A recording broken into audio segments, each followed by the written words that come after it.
Hello guys! So, naisip kong mag-video ulit kasi habang naghihintay tayo sa car, we went grocery shopping today.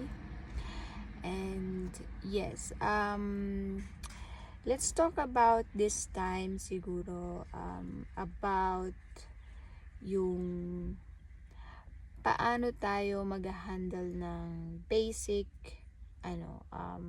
especially when we're working na, especially dun sa mga kababayan natin sa ibang bansa na nagsusupport sa family nila sa Philippines. Normal na sa ating kultura na kapag ikaw, kung sino nakakaluwag, usually yun yung nagiging breadwinner, or kahit hindi man breadwinner, yun yung medyo na nagbibigay, no? So there's nothing wrong with that naman. Sabi nga, when you are blessed, then I think it's somehow may kaakibat yon na responsibility natin para tumulong. Pero minsan, kailangan din nating isipin kung ano ang mali at kung ano ang tama sa pagbibigay. Especially sa mga OFW o mga nag-work sa ibang bansa na lahat binibigay sa kanilang families. I think, sa opinion ko, there's nothing wrong with giving. I think it's everyone's responsibility. When you have something you can give, then I think give. It's an act of being responsible as well sa pagiging blessed mo rin sa anumang bagay, especially kung may kakayanan ka naman, di ba, magbigay. Pero minsan nagiging mali siya dahil naaabuso tayo. So yun ang minsan mahirap, di ba, when you don't know where to put that boundaries. At kapag sometimes puput ka ng boundaries, sometimes may mga kalaban ka dyan. Like for example, yung conscience mo, or yung mga pwedeng sabihin o i-criticize sa'yo ng people around you, even your loved ones, diba? Kasi may intindihan to ng giver or breadwinner, na minsan kapag nag-no ka sa families mo or sa mga kanino man, mga kaibigan mo, minsan ayaw man natin, pero minsan kalaban mo yung konsensya mo minsan eh. Or kung hindi man, kalaban mo mismo yung mga sasabihin nila. Sabi nga, 'di ba, minsan ka lang makapag-no, masama ka na. Pero minsan nakakalimutan nila na you have to do it kasi ang pagtulong is there's nothing wrong as long as hindi siya nakakasama, 'di ba? Anong ibig sabihin natin doon? I think kung halimbawa sa'yo na lang laging nakadepende at hindi na gumagalaw, for example, yung families mo, even they could, yun, medyo doon is magbigay ka na ng boundaries, magbigay ka na ng kung baga limit na oo, tutulong ka, pero kailangan matuto rin sila sa buhay, maging independent, diba? Lalo na kung may kakayanan naman sila, diba? So yun lang, I think importante yun. Next pa, I think the importante is maging responsible din tayo sa sarili natin. Kasi minsan, sinasabi nila na okay, you're giving because you don't want to be selfish. Pero minsan, yung giving mo, pagiging selfish na rin siya. Kasi mas pinufulfill lang natin minsan yung conscience natin at binabaliwala natin kung ano ba yung effect nito sa mga taong binibigyan natin at umaasa na lang sa iyo o sa atin. So importante na i-balance mo pa rin yun, na kailangan alalay ka kung ano man, pero kailangan you teach them also how to be responsible and independent pa rin. Kasi in the long run, sabi nga nila, you have to teach a man how to fish so that that man could survive the whole of his of her life, sa mundong to, when it comes to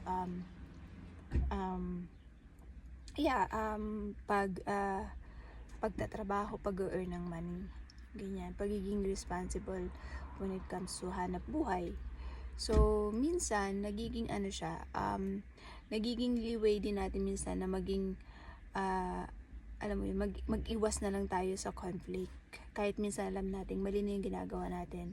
At minsan, bakit ko nasabing pagiging selfish din siya, kasi minsan sige, bigay na lang tayo kasi ayaw nating mag-isip o ayaw nating makonsensya, although na obvious naman sa atin na minsan hindi na siya nakakabuti rin dun sa mga taong binibigyan natin, kasi na mas nagiging na sila, kumbaga ayaw man natin yung term, is nagiging tamad na yung iba kasi alam naman nila na they could ask you, but if you help them how they could stand with yung magsarili sila.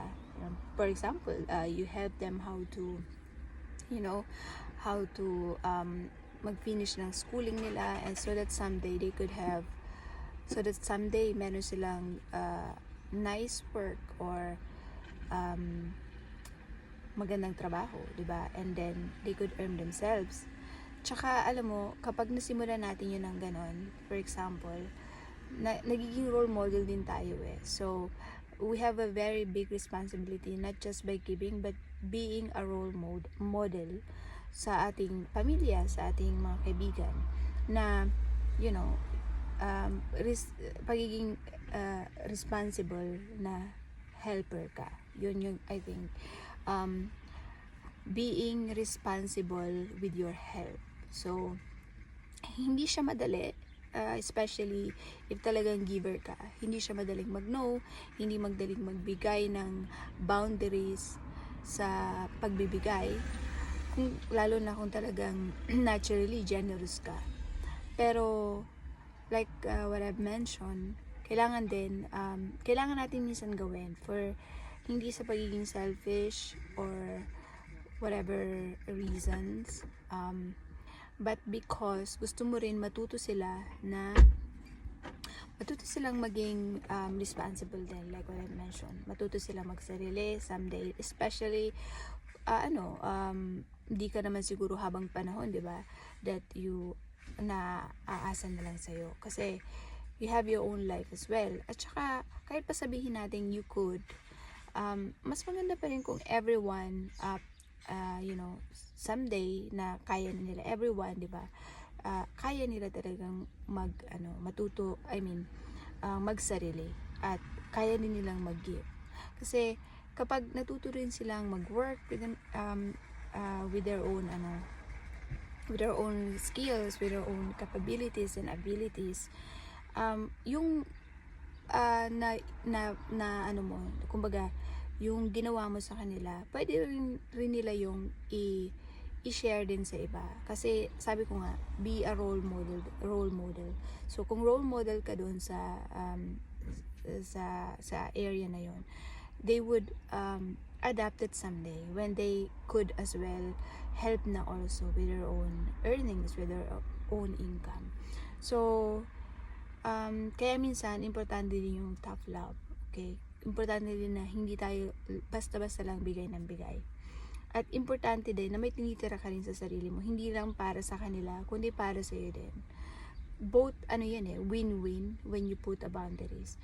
Magiging independent sila at matututo sila sa pagiging responsable sa buhay when it comes to earnings, of course, and when it comes to being responsible in general, diba, sa life.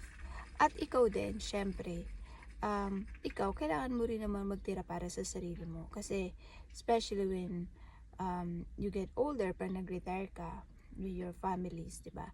Kaya, may ka rin naman. Magtira ka sa sarili mo kasi you're working also at gusto mo rin may makita yon. Although, alam natin kapag nag-give tayo, nakikita naman natin yun sa ating families, diba? But, like what I've mentioned, much better din ka rin sa sarili mo. Kasi, hindi habang panahon bata, hindi habang panahon you want to work, o 'di ba? Kasi tatanda rin naman tayo. And although sabihin natin may mga people na talagang they still work until they're very old, but it's good to have an options na you don't have to. You work because you want to. Kasi nakaipon ka rin. No? Hindi mo lang basta lahat binigay lang. Diba? So, ano ka, lagi ka rin mag-invest sa sarili mo. Although you give, you invest as well sa sarili mo at sa sarili mong family. Especially kung may families ka na, syempre. Sa sarili mong pamilya din. Importante yun. And yes, ano pa ba? I think yun muna ngayon. So, in summary is maging ano ka, of course, responsible with your giving, and wag kang maging hard on yourself when you say no.